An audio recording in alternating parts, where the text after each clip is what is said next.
मैंने सोचा था कि शाम के खाने पर बताऊंगी ये सारी बात।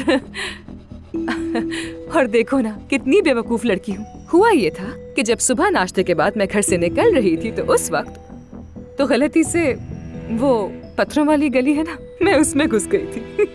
कितनी कंफ्यूज्ड हूँ मैं। कुछ ज्यादा ही अजीब कंफ्यूजन नहीं है, इंटरेस्टिंग भी है।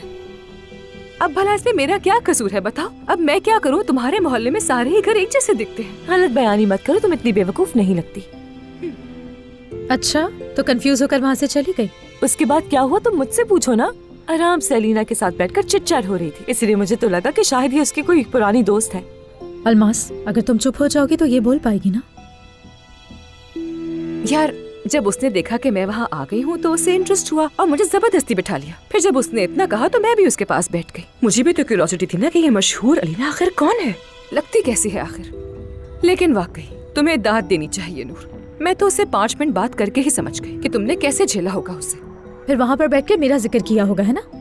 सिर्फ जिक्र नहीं, नफरत करती है वो तुमसे बहुत ज्यादा। लेकिन वो जानती है कि उसकी बातें मुझसे तुम तक जरूर पहुँचेंगी, इसलिए उसने जानबूझकर मुझसे ऐसी बातें की हैं।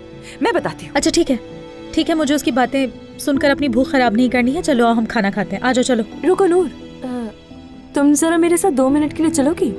आ जाओ। ठीक है, खाना एंजॉय करना।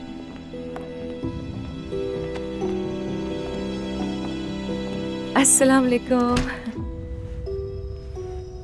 क्या हो गया? इतने भी जैसे नहीं लगते हैं यहाँ के घर। तुम्हें लगता है जैसी लड़की बेवकूफी कर सकती है कोई?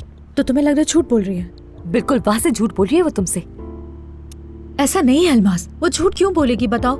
उसका अलीना से अब क्या काम हो सकता है? वो उस घर क्यों जाएगी? तुम नहीं जानती इस बारे में, और ये कोई 2 मिनट की कंफ्यूज डिस्कशन नहीं थी। बहुत लंबा बैठी थी वो वहाँ पर। तुम्हें बता रही हूँ दाल में कुछ काला है। बस करो, ऐसा नहीं हो सकता। तुम अपने वालिदैन से कुछ ज्यादा मुतासिर हो गई हो।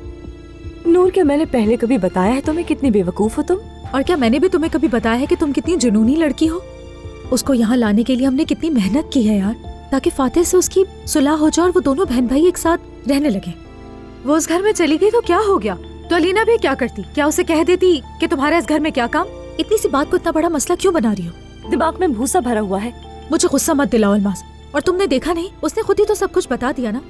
अब बस करो, तुम उसकी जासूसी करने मत लग जाना, खुदा का वास्ता है। खुद सोचो अलीना से क्या काम हो सकता है उससे। कसम से बहुत हंसी आ रही है मुझे और गुस्सा भी आ रहा है, समझ नहीं आ रहा। पागल हो। नहीं मानो तुम। चलो हो सकता है कि कुछ ज्यादा ही सोच रही होंगी मैं, लेकिन तुम जरा भी एहतियात नहीं कर सकती क्या? मुझे तो एक नजर अच्छी नहीं लगी है, बिल्कुल नहीं। ठीक है अलमास, बस करो। चलो चलकर खाना खाते हैं, उसके बाद अमीन से बात भी तो करनी है ना। चलो आ जाओ, टेंशन मत लो तुम। इसे मोहब्बत बदुआ बन गई है।